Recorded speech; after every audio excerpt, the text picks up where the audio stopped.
Woi, lu nggak lihat lu ada kaki gua mau nabrak aja. Nyari gara-gara lu sama gua. Apa? Aduh. Mau nangis lu? Aduh. Dasar cengeng. Gitu doang kesakitan. Udah mahasiswa juga. Cowok bukan lu?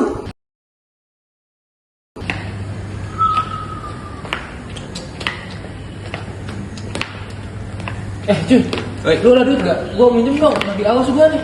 Aduh, gue juga nggak ada duit. Aduh. Pas banget, ada hati yang berjalan kita nih. Gas.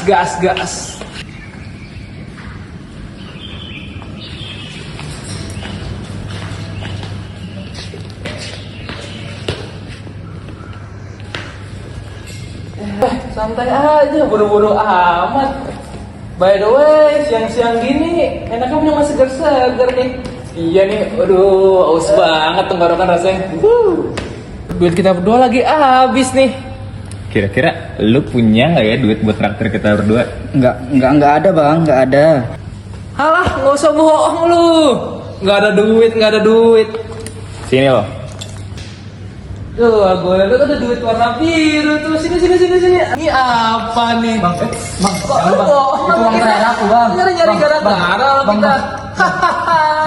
Itu uang terakhir aku, bang. Juga dikasih lagi sama mami. Tahu Gitu, tinggal Bang. minta sama Jangan mami gitu, Bang. aja. Bang, itu uang terakhir aku, bang. Serius, bang. Bang. Bang. Nggak kena. Cabut aja lah. Makasih ya.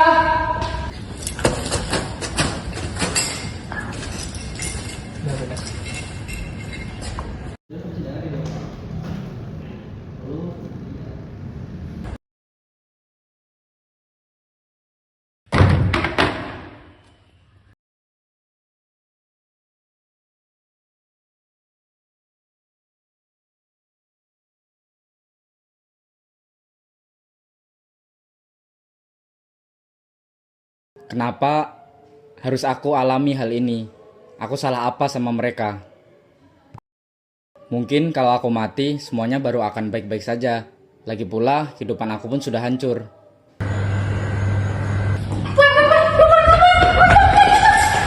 Lepasin gua udah muak dengan kehidupan ini. Gue nggak tahu masa lalu apa, tapi jangan kayak gini caranya. Gue nggak tahu masa lalu apa, tapi jangan kayak gini.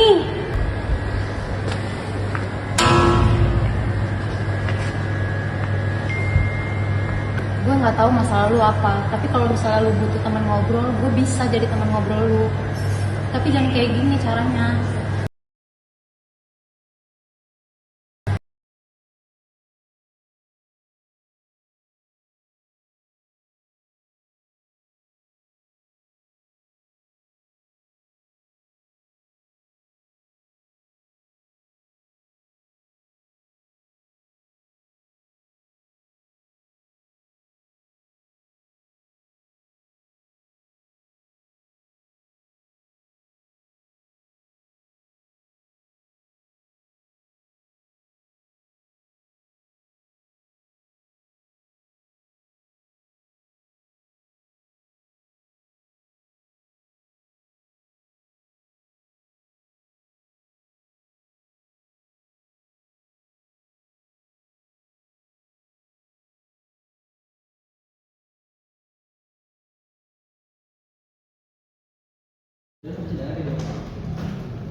Jadi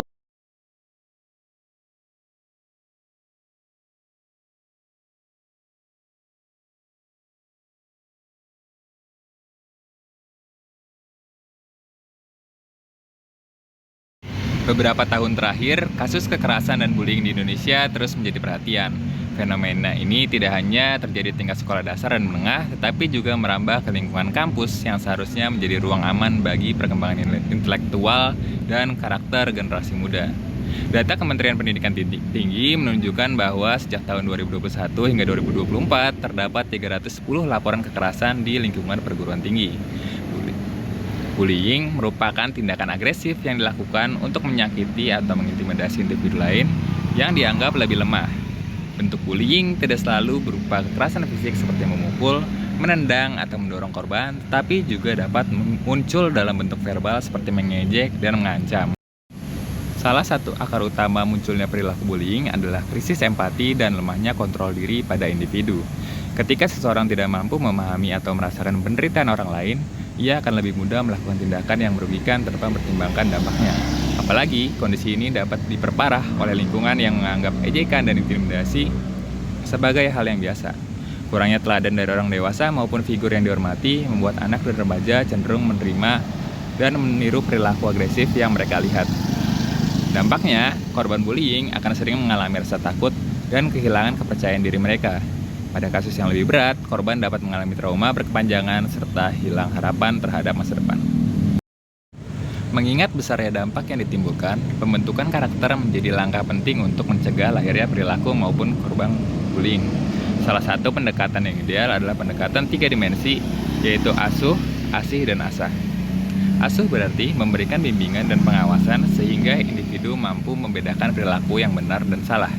Asih berarti menumbuhkan kasih sayang dan empati terhadap orang lain, sementara itu asah berarti mengembangkan kemampuan berpikir, pengendalian diri, serta keterampilan sosial agar seseorang mampu menyelesaikan konflik tanpa menggunakan kekerasan.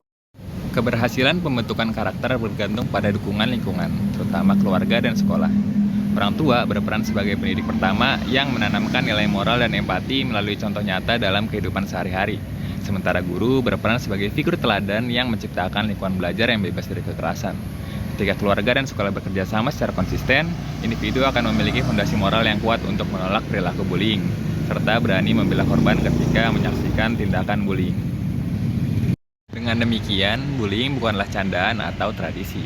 Setiap kata dan tindakan yang merendahkan orang lain dapat meninggalkan luka yang jauh lebih dalam daripada yang terlihat. Karena itu, mari kita bersama-sama menciptakan lingkungan yang aman di mana setiap individu dapat tumbuh tanpa rasa takut untuk menjadi dirinya sendiri.